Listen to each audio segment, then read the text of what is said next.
Hey everybody, how's it going? Welcome back to Cosmic Culture, the channel where we talk about all major movie and television news, theories, breakdowns, and more. I'm Chris, and today we have some Joker development and news for you, and it's very exciting as the first Joker film took the world by storm, broke records for rated R movies, and really excited fans for some potential DC content. However, it's been a while since that movie is released, and although we've heard a lot of stirrings and rumors about a second film being developed, being worked on, we haven't really gotten any hard updates in quite some time.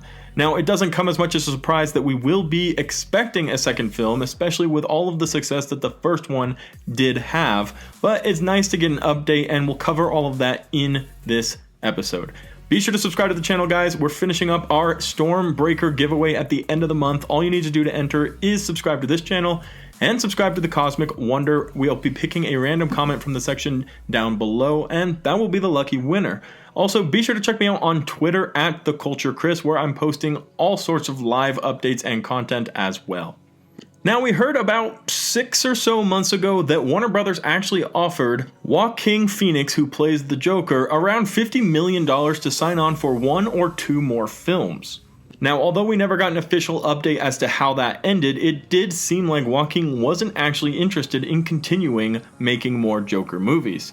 But now we're back with more updates and developments that show perhaps he actually was up for that awesome, very sweet and large deal in order to continue on this franchise that has become the Joker, which has turned a lot of people into fans of the character and have given them a different appreciation for him. Now, the latest news, which is coming from The Hollywood Reporter, shows us that Joaquin Phoenix will be coming back with Todd Phillips, who is the writer and director of the first film. Now, he was a little bit of a dark horse and nobody really knew who he was, but he proved to be a shining star over at Warner Brothers with the huge success of this film, and the following interest of fans who, frankly, previously and honestly currently have been a little bit skeptical about Warner Brothers' ability to create awesome DC content.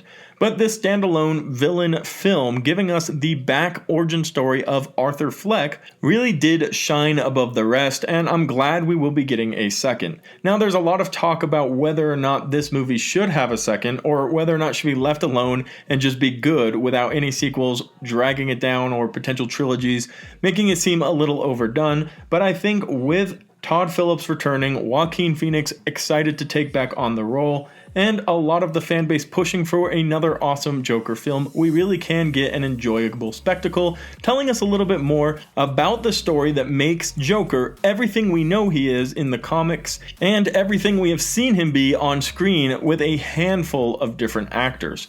Now, this is a huge villain, possibly and potentially one of the most famous villains of all time in superhero movies. Now, obviously that's up for debate with the big Marvel and DC clashing, but everybody knows who the Joker is. And there's definitely an appreciation for actors who've taken on the role and have made it their own. And Joaquin Phoenix definitely stands out as somebody who understands the task at hand. Now, we are hearing that this won't actually incorporate Batman just yet, and that makes sense if they decide to pick up right where they left off. Batman's going to be really young still. We saw Bruce Wayne in the first Joker movie. I think he was about 12. So he's not going to be Batman for another 10, 15 years. And when that happens, honestly, Arthur Fleck that we see here is going to be kind of old. So I don't know if we'll ever get to that point with Joaquin Phoenix's character that he'll be fighting the Batman. I think that maybe, and I personally believe, that they should leave the Joker films to be an explanation of the Joker that can become canon and can become well known across the DC fandom as this is the Joker story. This is how it all lined up and how it all worked out, and it's very interesting. Now, as far as actual plot details, we have close to none. But it is safe to assume that if they're bringing back Todd Phillips, they'll probably follow something along the storyline that we were given in the first film. Maybe even picking up exactly where it left off and continuing on showing us how he becomes the Clown Prince of Crime, with now what are his crazy amount of followers who have completely destroyed the status quo of Gotham City. But we're gonna have to wait to get more details about that, and like with a lot of projects, it's possible after the whole thing's written, the script is pitched to Warner Brothers, they might decide not to move forward with it. So keep that in mind as well. Projects are greenlit and shut down all the time. Personally, I hope we do see a second Joker, and I do hope it continues to be Joker-based, showing us his specific story and following us through what exactly more Joaquin Phoenix could bring to the table. But subscribe to the channel so you can stay up to date on all things Joker, DC, Marvel, Star Wars, Harry Potter, and much, much more. We're covering it right here on the Cosmic Culture channel. Also, be sure to check us out on Twitter, TikTok, Discord. The links to all of them are in the description down below. Thank you guys so much for watching, and we'll catch you on the next one.